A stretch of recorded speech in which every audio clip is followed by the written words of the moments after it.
Welcome to this edition of the Native News Update. I'm your host for today's program, Paul Demain. Many of the stories read here can also be found at our website at IndianCountryNews.com or our TV site at IndianCountryTV.com. Here are the news stories for the day from the Associated Press and other Native news sources.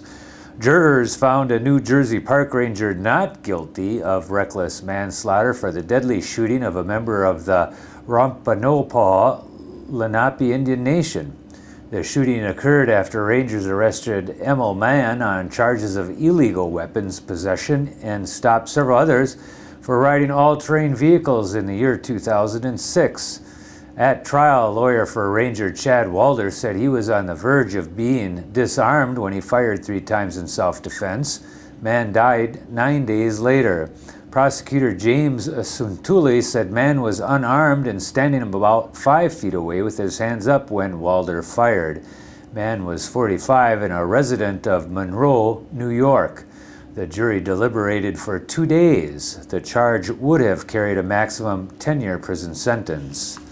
After nearly 60 days of quietly demonstrating across the road from controversial landfill Site 41 in Ontario, Native protesters have stepped up their fight. The First Nation protesters, along with about 24 others, have moved their fight to the gates of the dump site. The ministry is not willing to enforce and uphold its own rules, so it's our duty as Native peoples to be stewards of the land and protect our water, said spokesperson Elizabeth Brass-Elson. Brass-Elson said the plan is to block the gates and not let anyone in until the county of Simcoe stops construction. We've blocked 2 gates out of the 3 and we're just waiting for more people, she said.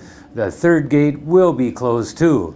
Until this point, protesters have been camped out in a nearby farmer's field and holding rallies to try to get the county's attention, but that does not appear to be working, Brass-Ellison noted, so the plan now is to just shut it down.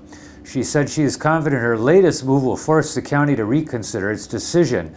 Google's Site 41 in quotes and several websites of information on the protest and Facebook petition now come up fairly rapidly if you're interested in following that story. The treaty and Aboriginal rights of Anishinaabe are being infringed upon by transport of illegal materials into Fisher Harbour, Ontario, in the traditional territory of Whitefish River First Nation. This is a case of environmental racism, says Grand Chief Patrick Madabi. Alexander Sentry Industries, the Ministry of Natural Resources and Minister of the Environment have only measured the impacts on certain segments of the environment without considering the loss of First Nation peoples' ways of life.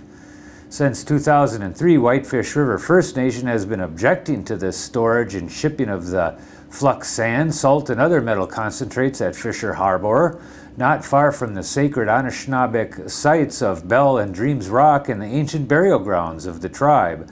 The Grand Council chief said runoff from salt piles are an urgent environmental concern. Madabi said the MNR and the Anishinaabe jointly identified significant cultural sites in the area that are not being protected by current industrial activity, and that other concerns related to water quality, habitat disruption, species at risk, bioaccumulation of toxic substances within the food chain and ecosystem, shoreline degradation, noise pollution, and their long-term effects need to be looked at as well.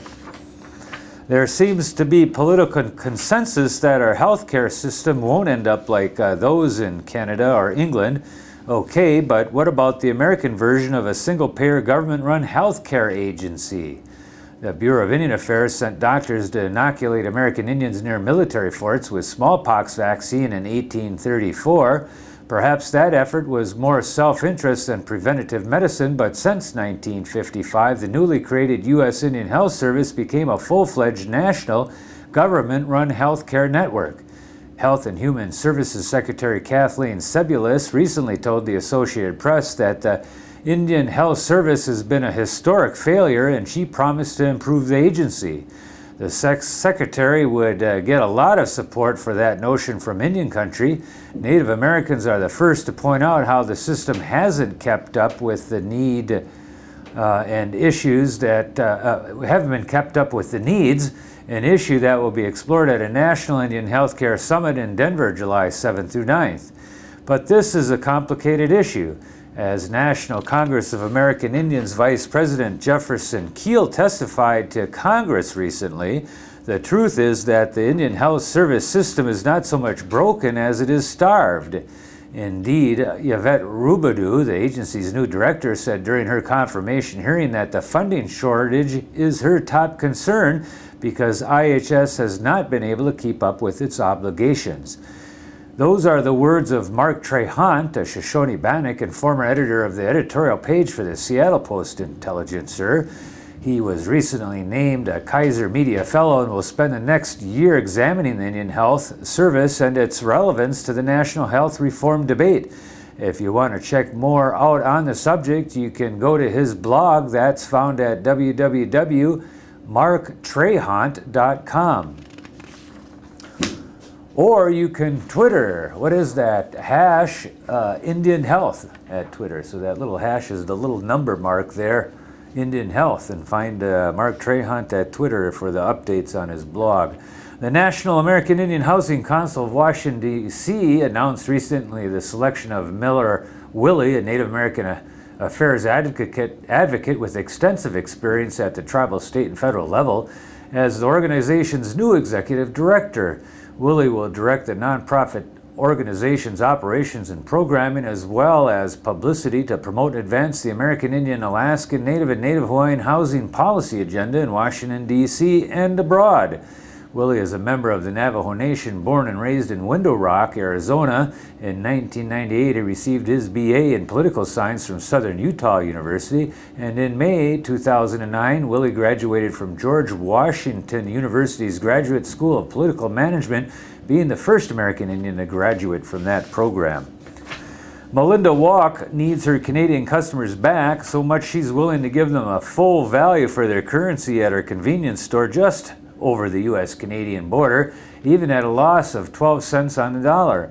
Walk is among border merchants caught in a standoff between Canadian Mohawks and the Canadian government over the arming of border guards stationed at the Cornwall Island Custom House, which sits on reservation land. A policy protest in late May brought a bridge shutdown by Canadian authorities whose border guards walked off the job, and only a trickle of local traffic is getting through nowadays.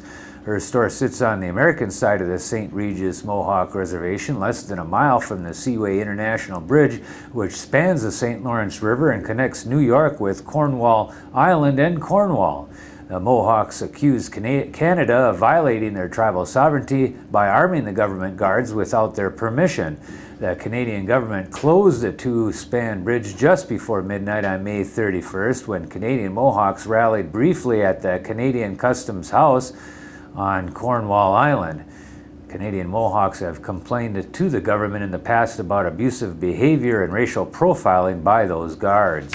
And that is the latest roundup of news from Indian Country on this edition of the Native News Update. We want to thank our underwriters for helping with this broadcast, and you for stopping in with us. Stop in again soon, and have a great day in the meantime. Miigwech.